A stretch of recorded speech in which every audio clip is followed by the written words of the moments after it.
This is Obsidian ASMR. Don't forget to like, subscribe, and hit the notification bell for future videos.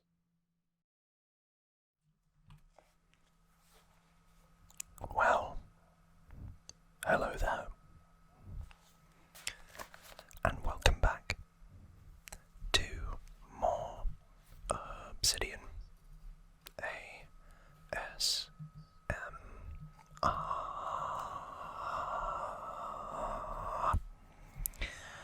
And today is a Sunday at the time you're watching, but for me, it is a Saturday. Don't know why you need to know that, but now you do.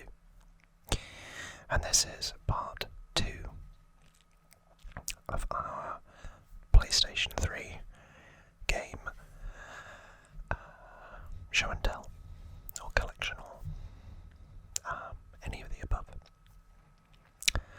So, last time we talked predominantly about Ratchet and Clank and Resistance, Haze, Need for Speed Carbon, and that video is in the description below. This video is going to start out with heavy rain. Now this was seismic when it first came out, but it was more of a interactive video game. I know that sounds weird, but what I mean by that is that it was more of a movie with time sequences for a lot of it, but it was very, very compelling, where you chase down the origami killer and you are a detective. Your smallest decisions can change everything. The origami killer has left a city terrorized. The police are running out of leads, and now a new victim has disappeared.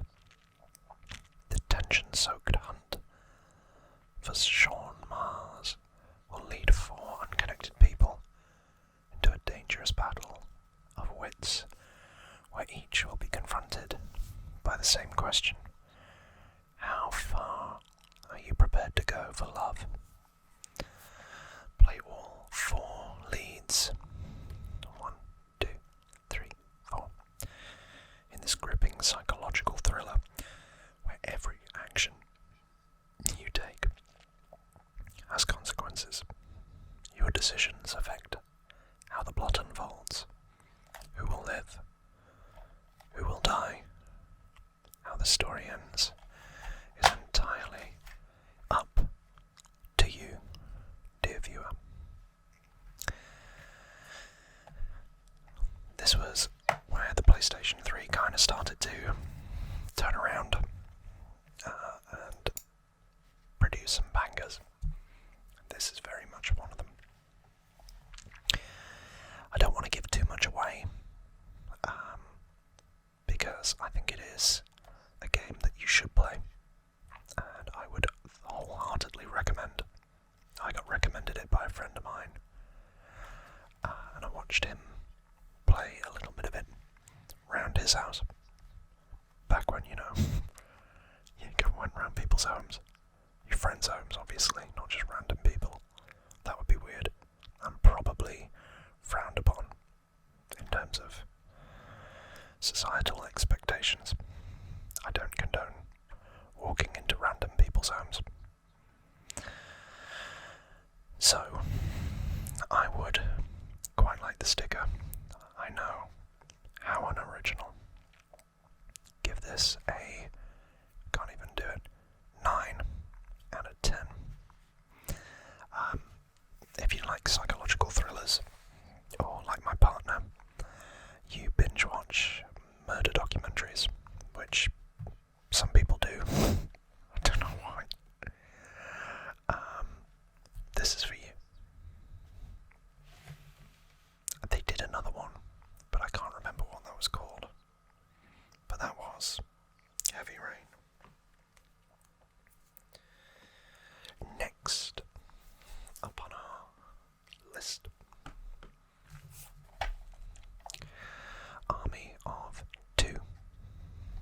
this was a unique first-person shooter, or third-person shooter, I should say. But the uniqueness was the dynamic between the two. You could play it single player and switch between the two characters, or you could play it co-op and have somebody split screen or online control each character respectively. What I remember about this was that you could get shields on the guns, and you could make everything like blinged up and different masks and different armour, all that kind of stuff. I have to say, I didn't get very far through this, and I played it with my brother. Yeah, there you go, guns with shields. I played this with my brother, and at the time we didn't really know what we were doing, but I was always intrigued by the concept. So I think what was great about this was the AI. And it was a bit of a step forward for AI, NPCs and how they acted. Because, I mean, nowadays you can play Warzone and that's entirely, at times, filled with AI and how they interact, and I think that started here.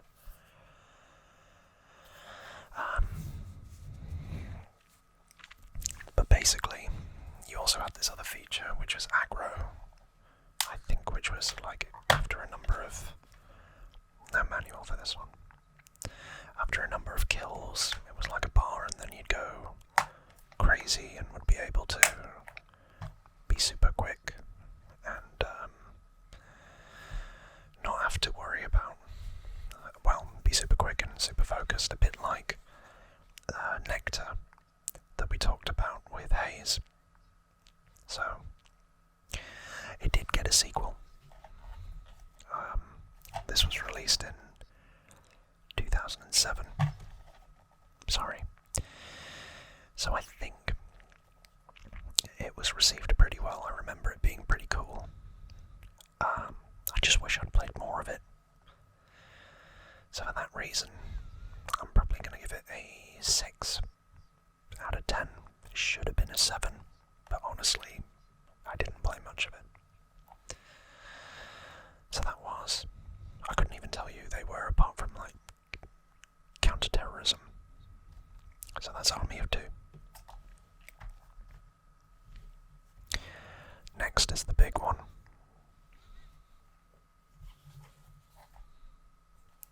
The original Assassin's Creed with Altair Iblahad.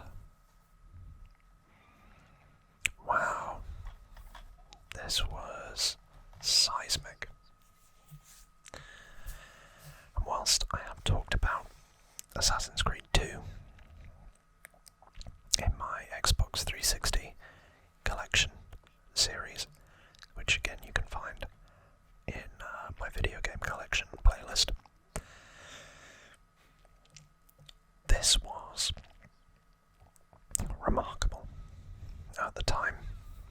I loved the aesthetics with the graphics and how everything was a little bit like blue wash and smoky. But you spend your time in the Holy Land of Jerusalem fighting off Templars. And you have to complete, in this one, assassinations in order to progress the memory sequence. Because in real life, in the game, you're actually being held captive by Abstergo Industries, and your character's name is Mr. Miles, Desmond Miles. And they put you in this machine which accesses the genetic code within you to relive the memories of your ancestors. And one of Desmond's ancestors is Altair. When I look back on it now, the fighting was a little bit jaggy, so was the wall climbing. You had to be quite pinpoint. But the storyline was great.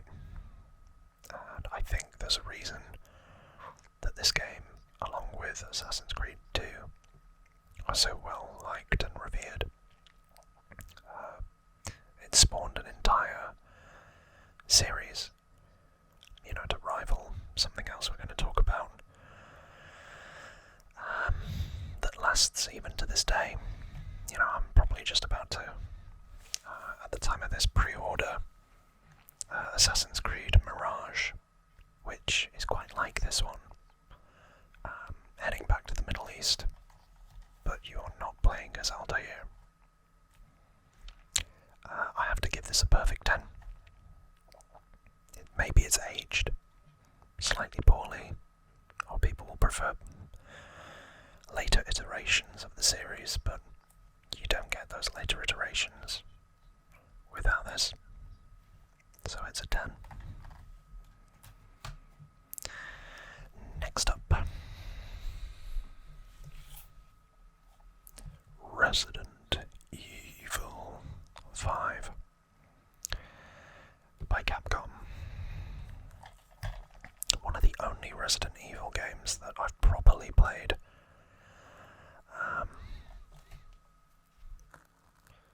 You play as Chris Redfield with his partner Shiva Alamar. And I think the majority of this, as that suggests, is set in Africa. But honestly, I'm not a big fan of Resident Evil as a series, and it was fine. But I don't remember much.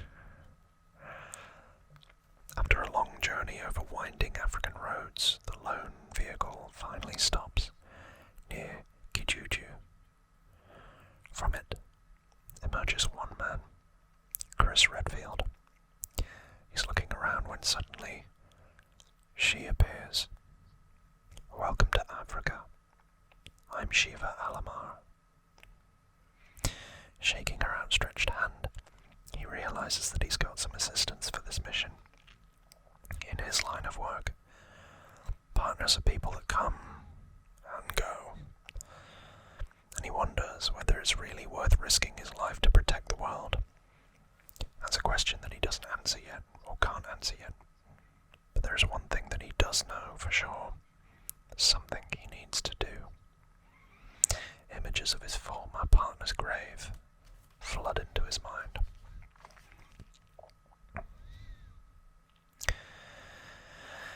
So I know that the series started out in Raccoon City, I think, and I've just seen it there. Yeah, there we go. Raccoon City.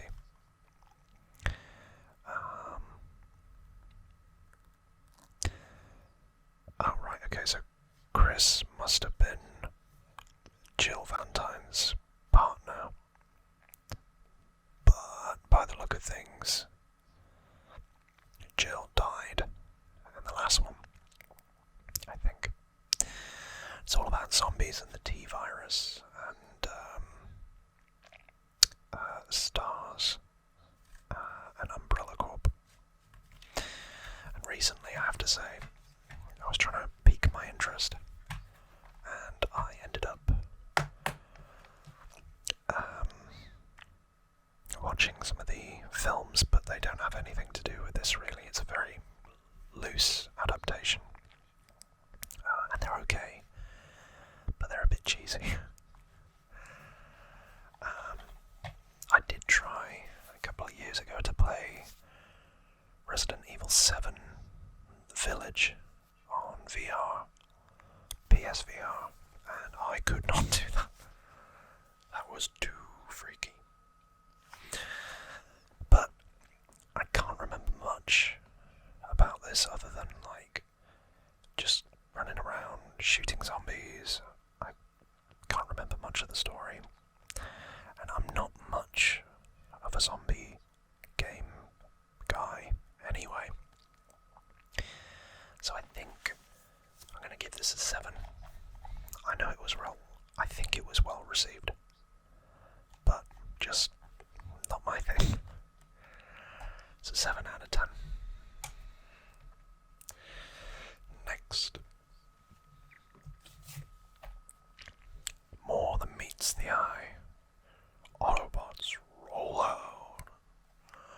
It's Transformers, the video game about the movie that came out in 2007 and was a massive hit. I remember everybody in my school year being really impressed with it. Now, I did play this all the way through, and it was fine. There was a lot of came out in 2007, varied missions, but a lot of it was like, go here, destroy this, retrieve this, fight the Decepticons, destroy them, that kind of thing. But you did have both sides. But I did complete it, and I remember I have flashbacks of the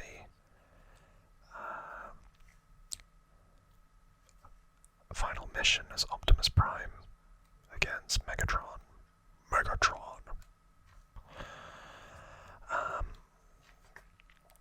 But that's basically it. I mean, you can throw cars at people, you can transform, you can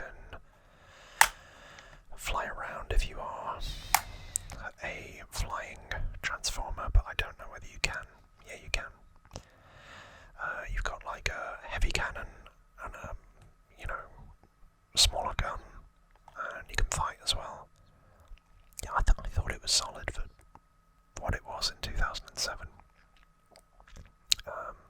And I played through it all, probably a reflection of my mentality at the time. So I think I'd give this an 8. Controversial, especially if you don't like Transformers, but I do, so I'd give it an 8. Next, we've got 2.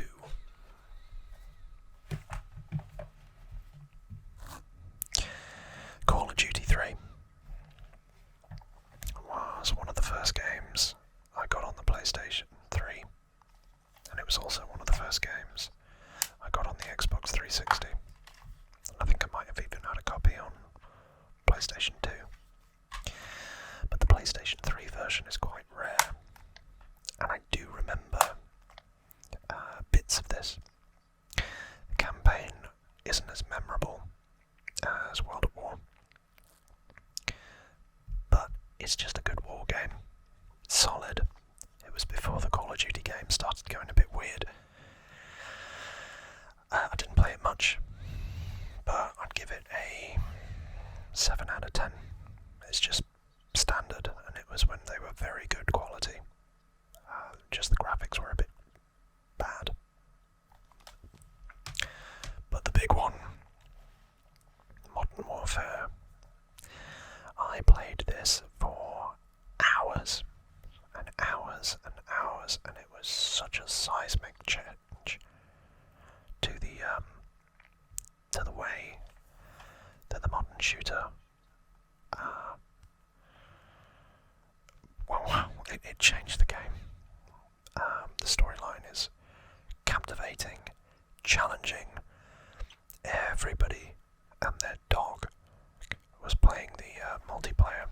And I'll have you know that I played this so much that I got all of the golden guns, apart from the assault rifle. I did the sniper, I did the shotguns, I did the pistols, I did the LMGs, I did the SMGs, I did everything other than the assault rifle. And then I basically ran out of time. But words cannot describe how good this game is, or was. If I could give it 20 out of 10, I would. This changed modern gaming, and it's basically been the blueprint for all Call of Duty games since. This is what they're trying to live up to, and is it difficult?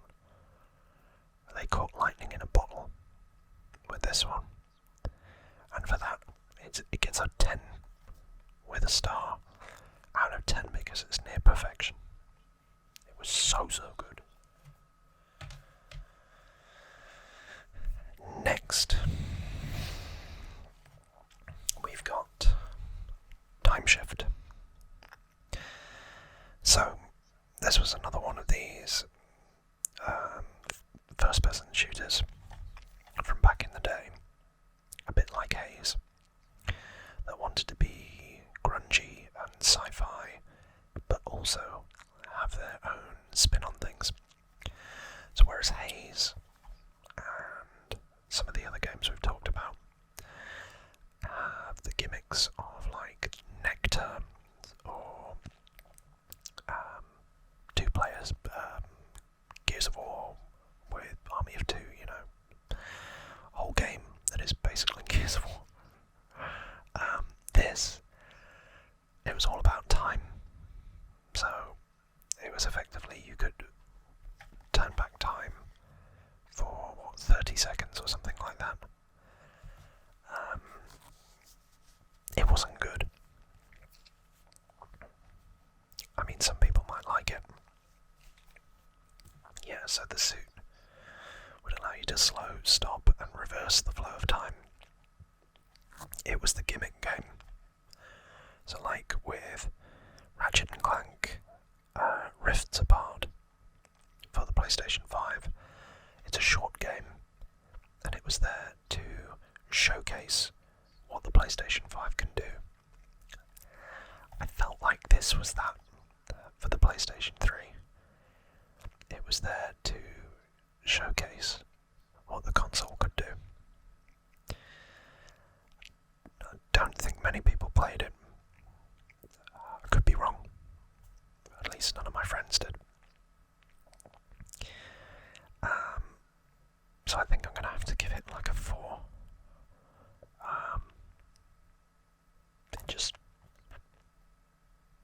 I think you'd be hard pressed to find people that would be able to tell you what happened in the game and tell you they put significant hours into it. So it gets a 4. I'm sorry.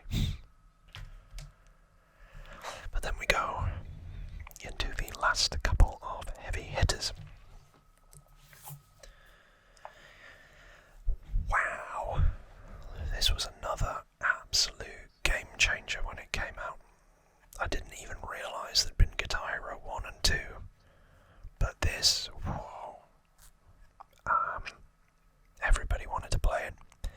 Everybody wanted to play Through the Fire and the Flames on expert difficulty, but barely anybody could.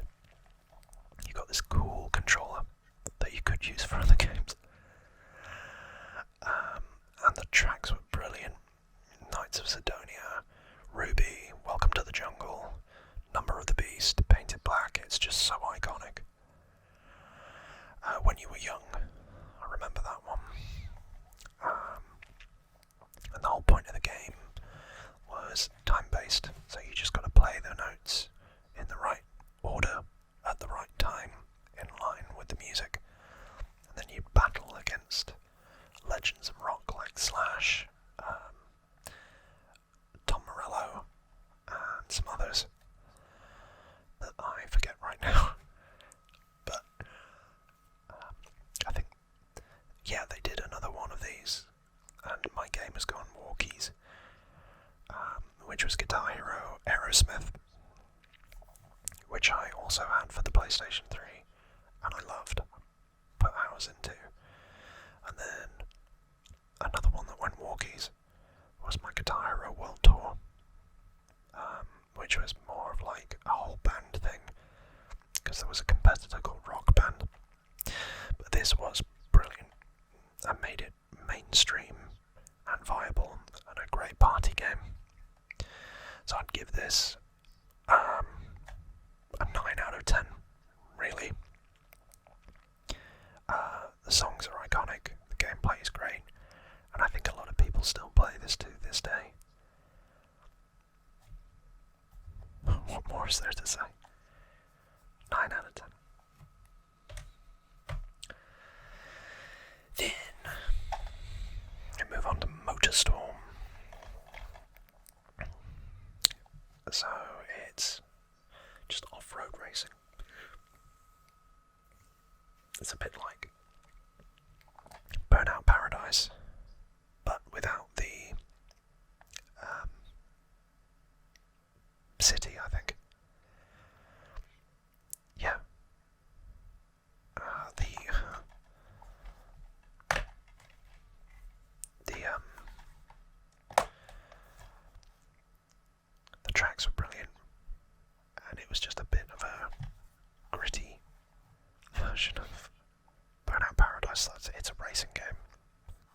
can say, really. I played this a lot with my brother again. He was very, very into this. I was less so. I was more Burnout Paradise. But I still had it. I'd give it a 7.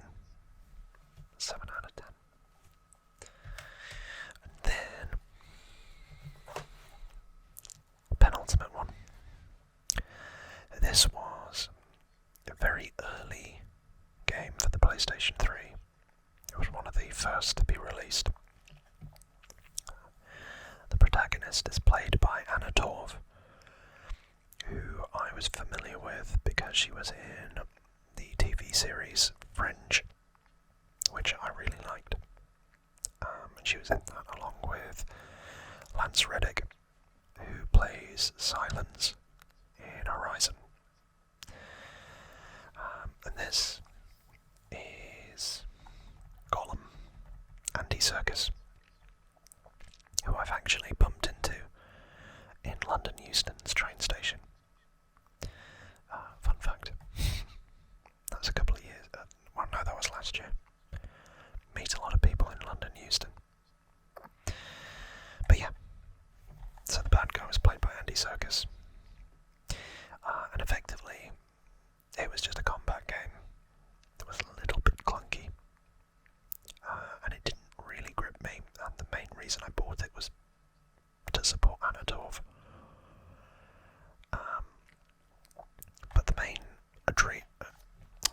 attraction was Andy Circus and the motion capture he did.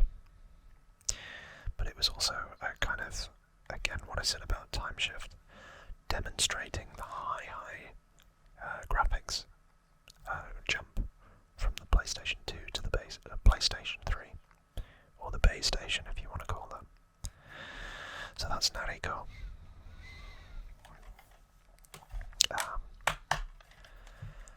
It's a beautiful looking game, but for the life of me, again, I couldn't really tell you much about it.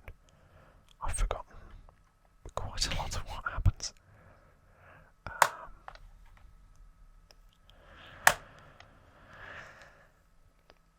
If you do remember this, and you remember it fondly, drop me a message or a comment below. I'd love to hear from you, but I don't know whether Ninja Theory have actually done anything since. But I remember the fanfare when this came out. So yeah, I'd probably give it a 6. No, I'll give it a 5. 5 out of 10. And then the final game in my PlayStation 3 collection is Quantum of Solace 007. The movie may have been bad, but I actually really enjoyed this as a game. I completed it. I got all the trophies for it. And it's just a good third-person shooter, really. As you can tell, I had a bit of a theme with this series, or this system, I should say. The gunplay was great, I remember that. There was quite a lot of hiding behind cover. I felt it was quite an easy game, which is probably why I enjoyed it. But it was made by Treyarch and Activision, who made Call of Duty 3 and Call of Duty World at War. So that's probably why it was very good quality and felt similar. So, not much to say, it was just a solid entry. And if you like James Bond, there you go. So I'd give this a 7 out of 10. And that is my PlayStation 3 collection. So thank you for joining me for another video, and for all the love and support that you've been showing me for the last couple of months now. I read every single comment, and it's overwhelmingly positive, and it's lovely to hear